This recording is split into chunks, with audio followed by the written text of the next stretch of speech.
Okay guys, sa mapagpalang araw, no. So napapansin nyo, yan, may piso wifi dyan sa likod ko, no.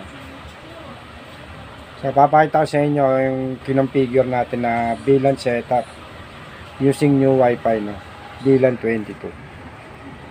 So yung bendo na to is puro luma na, no, box.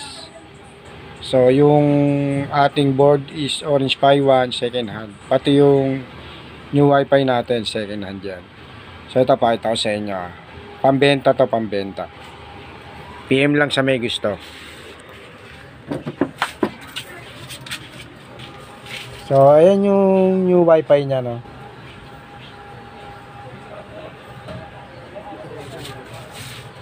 Ito yung bendo.